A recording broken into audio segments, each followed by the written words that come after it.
Your faith is your fortune, by Neville Goddard, chapter 23. Be ears that hear. Let these sayings sink down into your ears, for the Son of Man shall be delivered into the hands of men. Be not as those who have eyes that see not and ears that hear not. Let these revelations sink deep into your ears, for after the Son idea is conceived, man with his false values, reason, will attempt to explain the why and wherefore of the Son's expression, and in so doing will rend him to pieces. After men have agreed that a certain thing is humanly impossible and therefore cannot be done, let someone accomplish the impossible thing. The wise ones, who said it could not be done, will begin to tell you why and how it happened. After they are all through tearing the seamless robe, cause of manifestation, apart, they will be as far from the truth as they were when they proclaimed it impossible. As long as man looks for the cause of expression in places other than the expressor, he looks in vain. For thousands of years man has been told, I am the resurrection and the life. No manifestation cometh unto me, save I draw it. But man will not believe it. He prefers to believe in causes outside of himself.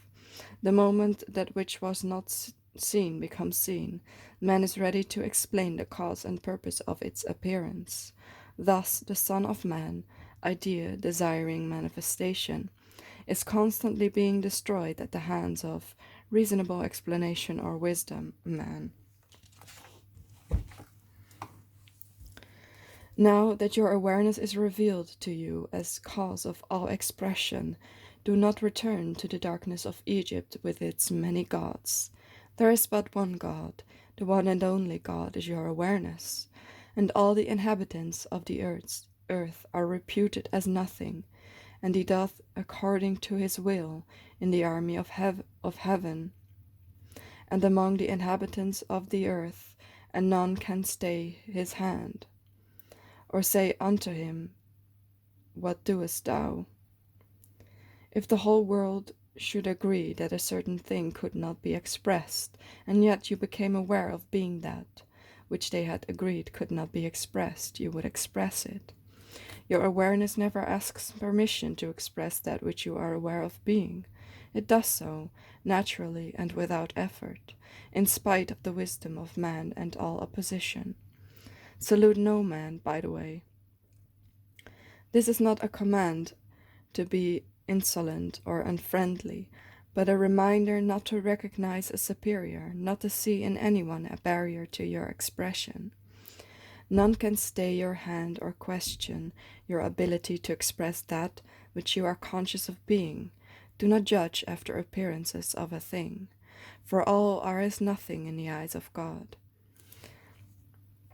When the disciples, through their judgment of appearances, saw the insane child, they thought it a more difficult problem to solve than others they had seen, and so they failed to achieve a cure. In judging after appearances, they forgot all things were possible to God. Hypnotized as they were by the reality of appearances, they could not feel the naturalness of sanity. The only way for you to avoid such failures is to constantly bear in mind that your awareness is the Almighty, the all-wise presence. Without help, this unknown presence within you effortlessly outpictures that which you are aware of being. Be perfectly indifferent to the evidence of the senses, so that you may feel the naturalness of your desire, and your desire will be realized. Turn from appearances and feel the naturalness of that perfect perception within yourself, a quality never to be trusted or doubted. Its understanding will never lead you astray. Your desire is the solution of your problem. As the desire is realized, the problem is dissolved. You cannot force anything outwardly by the mightiest effort of the will. There is only one way you can command the things you want, and that is by assuming the consciousness of the things desired. There is a vast difference between feeling a thing and merely knowing it intellectually. You must accept without reservation the fact that by possessing, feeling a thing in consciousness, you have commanded the reality that causes it to come into existence in concrete form. You must be absolutely convinced of an unbroken connection between the invisible reality and its visible manifestation. Your inner acceptance must become an intense, unalterable conviction, which transcends both reason and intellect, renouncing entirely any belief in the reality of the externalization, except as a reflection of an inner state of consciousness. When you really understand and believe these things, you will have built up so profound a certainty that nothing can shake you. Your desires are the invisible realities, which respond only to the commands of God. God commands the invisible to appear by claiming himself to be the thing commanded. He made himself equal with God and found it not robbery to do the works of God. Now let this saying sink deep in your ear. Be conscious of being that which you want to appear.